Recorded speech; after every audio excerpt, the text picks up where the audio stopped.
Let's pick up where the last video left off. We were talking about serving contempt documents to the other person. If you can't get the paperwork served, the courts will generally reissue the paperwork and give you a second chance to serve, as long as you show up on the date stated on the citation. If you can prove service and the other side fails to appear, then you can ask the court to issue a warrant to arrest the other party.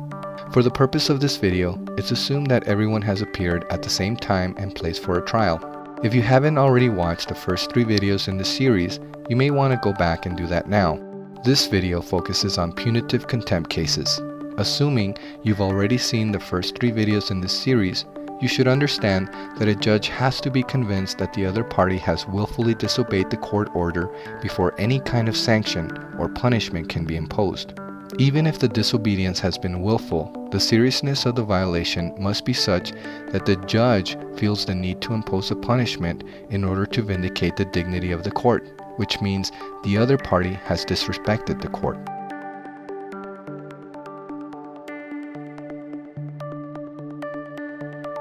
Suppose the parent ordered to pay child support has been laid off work through no fault of their own. Would it be right to jail the parent even if the child support order has not been followed? Suppose the parties have a runaway teenager who is beyond the control of the parent who has custody. Would it be right to jail the parent for not ensuring parenting time between the child and the other parent, even if it's clear that the parenting time has not occurred?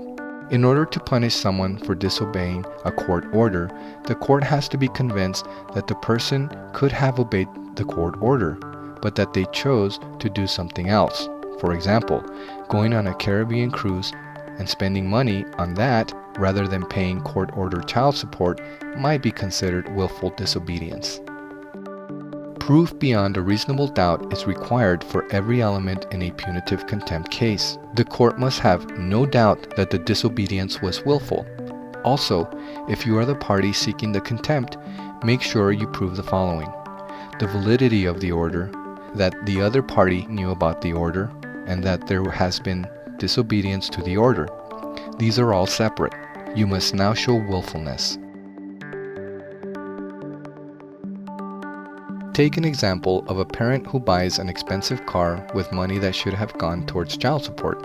How would you prove that? A common mistake is to think that you can call the disobedient parent to the witness stand and ask them questions such as, "How much money do you earn?" and "Where did you purchase the new car?" You will not be allowed to do this because all the protections of the criminal process apply in a punitive contempt case. This means the defending party has a Fifth Amendment constitutional right not to testify or otherwise incriminate him or herself. If a person brings a contempt case to court and a punitive jail sentence was requested, the party defending the contempt will be advised of their rights to have a court-appointed attorney even if they cannot afford one. This means it's very likely that there will be a defense attorney opposing the motion filed by the party seeking the contempt. The defense attorney will likely object to the evidence offered to prove the case, as the Colorado rules of evidence apply in contempt cases. Let's go back to the case mentioned earlier of the person who bought an expensive car instead of paying child support. Suppose you have a photo of the other party driving an expensive car. There may be an objection that your picture is hearsay. It is, after all, a statement taken out of court used to prove the point that the other party was driving an expensive car. Perhaps you'll be able to testify you took the picture yourself. You may add when and where you took it, and that it's an accurate representation of what you saw. The judge may allow it as evidence. Expect to work hard at trial to prove every part of your case. For more information about evidence, search "Evidence, What Is It?" in YouTube. Even if you have a picture of the other party driving a nice car and the judge accepts the picture into evidence, how will you prove that the money was diverted from paying child support to pay for this car? Suppose the other party's brother appears in court and says it's his car, and his brother was simply borrowing it. This video cannot provide legal advice about the details of your individual case, but you need to think about details of your court case so that you go to court prepared. You may decide to consult with an attorney.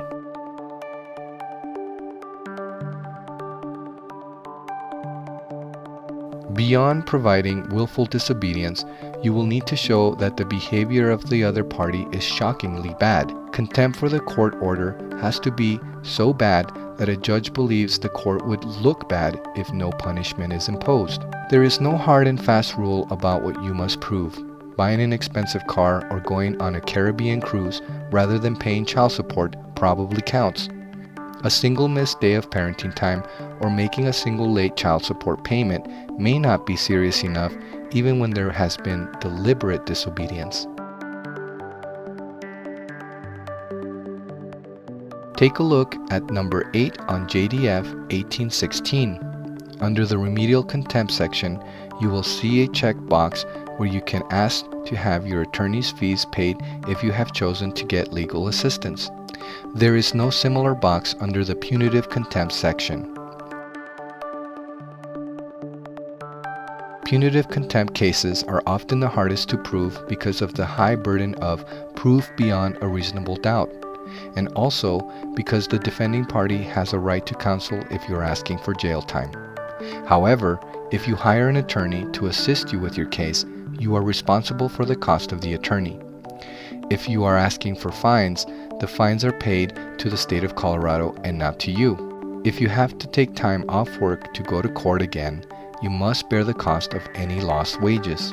You may want someone to go to jail, but it can be expensive, particularly if it keeps them from earning money to be able to pay child support to you.